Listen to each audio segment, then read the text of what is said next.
ये कहानी पीपलपुर नाम के एक छोटे से गांव के रहने वाले रमेश नाम के लड़के की है।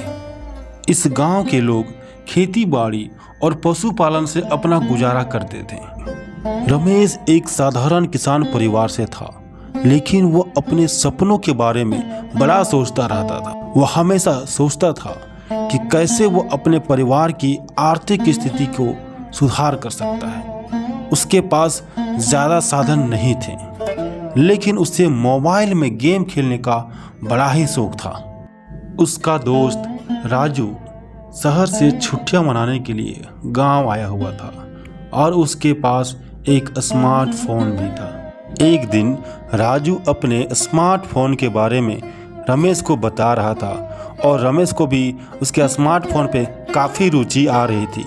तब उसे राजू ने बताया, रमेश, मैं अपने इस स्मार्टफोन से एक ऐसा गेम खेलता हूँ जिसमें मुझे केवल रंगों का चुनाव करना होता है, और अगर मैं सही रंग का चुनाव करता हूँ तो मुझे लगाए हुए पैसे का दुगनी राशि मिलती है।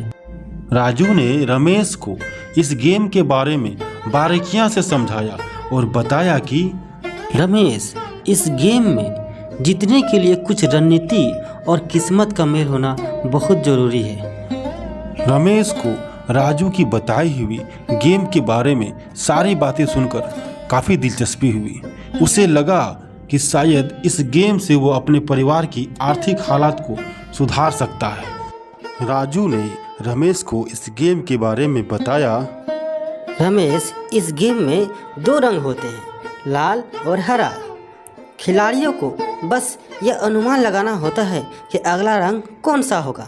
अगर वे सही अनुमान लगा लेते हैं तो उन्हें दोगुनी राशि मिलती है। कुछ दिन बाद रमेश ने अपने गांव के एक किराने की दुकान पर काम करके कुछ पैसे जमा किए। उसने एक पुराना मोबाइल खरीदा जिसमें इंटरनेट काम करता था। अब रमेश के पास राजू से मिली जानकारी और अपना फ़ोन भी था। उसने गेम खेलना शुरू कर दिया। शुरू में उसने बहुत कम पैसे लगाए और केवल मज़े के लिए खेला। पहले कुछ बार उसने छोटे मोटे पैसे जीते और उसका आत्मविश्वास धीरे धीरे बढ़ने लगा। लेकिन जैसे जैसे उसका आत्मविश्वास बढ़ता गया, वैसे वैसे उसने ज़्यादा पैसे लगाना शुरू कर दिया। रमेश को लगने लगा कि वो हर बार जीत सकता है और इसी चक्कर में वो बार बार हारने भी लगा। रमेश मन ही मन सोचता है और खुद से वो बोलता है, इस बार मैंने अपनी जल्दबाजी और लालच की वजह से हार गया, पर अब की बार आराम से और बिना लालच किए खेलूंगा और अपनी हारी हुई सारी रकम रिकवर कर लूंगा। लेकिन इस बार भी रमेश अपने हारे हुए पैसे को एक ही बार में जीतने के चक्कर में और पैसे हारता गया और देखते ही देखते कुछ ही दिनों में रमेश अपनी सारी जमा पूंजी इस गेम में हार गया। इस गेम ने तो मुझे बर्बाद कर दिया। अब मैं इस गेम को दोबारा कभी नहीं खेलूंगा। ये सारी बातें रमेश खुद से किए जा रहा था, पर उसके दिमाग में कुछ और ही खिचड़ी पक रही थी। रमेश अपनी सारी हारी हुई पैसों के बारे में सोच सोचकर परेशान हो रहा था और एक दिन उसने निर्णय किया कि इस बार घर के पैसे चुरा कर गेम में लगाऊंगा और जीत कर पैसे फिर से वहीं रख दूंगा जहां से निकाला है, जिससे माँ को इस बात का पता नहीं चल पाएगा। लेकिन एक कहावत है ना कि जुआ किसी का नहीं हुआ। बस अब फिर से घर के चुराए हुए पैसे भी रमेश गेम में हार गया। अब रमेश काफ़ी डर गया था, ये सोच के कि जब माँ को पता चलेगा तब क्या होगा, माँ क्या कहेगी। गेम में पैसे हारने के बाद रमेश काफ़ी उदास रहने लगा और उसकी माँ ने भी ये बातें नोटिस की कि रमेश के साथ कुछ तो हुआ है, ये कुछ दिनों से काफ़ी परेशान है। तब उसकी माँ ने एक दिन रमेश से पूछ ही डाला, बेटा क्या बात है, तुम इतने परेशान क्यों हो? कुछ दिनों से मैं तुम्हें देख रही हूँ, तुम कुछ उदास से लग रहे हो। रमेश ने तो पहले कुछ नहीं कहा। वो अपनी माँ की बात को इधर उधर टालने की खूब कोशिश की, लेकिन जब उसकी माँ ने बहुत जोर दिया तो उसने अपनी सारी सच्चाई अपनी माँ को बता डाली। उसकी माँ ने गुस्सा नहीं किया और अपने बेटे को समझाया। बेटा, पैसा मेहनत से कमाना चाहिए, ना कि ऐसे शॉर्टकट तरीकों से। हमें किस्मत पर निर्भर नहीं रहना चाहिए, बल्कि अपने परिश्रम पर विश्वास करना चाहिए। रमेश को अपनी गलती का एहसास हो गया था। उसने तय किया कि अब वह दोबारा इस गेम में कभी नहीं फंसेगा। उसने अपने दोस्त राजू से भी कहा कि वो इस गेम से दूर रहे।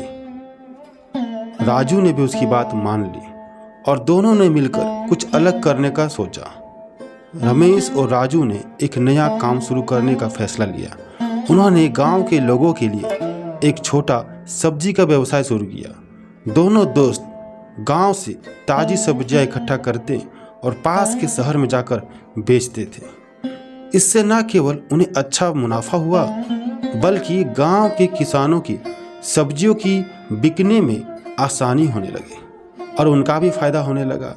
धीरे धीरे रमेश का काम बढ़ता गया और उसने अपनी मेहनत से अपने परिवार की आर्थिक स्थिति को सुधार लिया। रमेश को इस पूरे अनुभव से एक बड़ी सीख मिली थी। जीवन में कभी भी कोई शॉर्टकट नहीं होता है। मेहनत और ईमानदारी से ही सफलता मिलती है। उसने ये भी सीखा कि किसी भी प्रकार की लत, चाहे वो गेमिंग की हो, चाहे वो किसी की भी हो, नुकसानदेही हो सकती है। अब रमेश गांव में एक सफल व्यवसायी के रूप में जाना जाता था। उसने अपने अनुभव से गांव के बच्चों को भी यह सिखाया कि मेहनत का कोई विकल्प नहीं होता।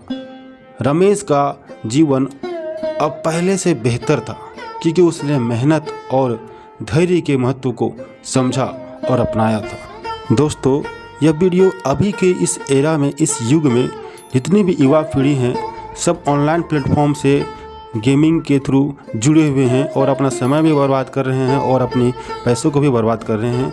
इसी मद्देनज़र रखते हुए मैंने ये वीडियो बनाया है। दोस्तों, ये वीडियो आपको कैसी लगी कमेंट करके ज़रूर बताएं। हमारे चैनल में दोस्तों आप यदि नए हैं तो चैनल को सब्सक्राइब भी कर दें और इस वीडियो को मैक्सिमम लोगों तक शेयर करें। दोस्तों, मिलते हैं एक अनोखे एक नए वीडियो के साथ। तब तक के लिए बाय बाय।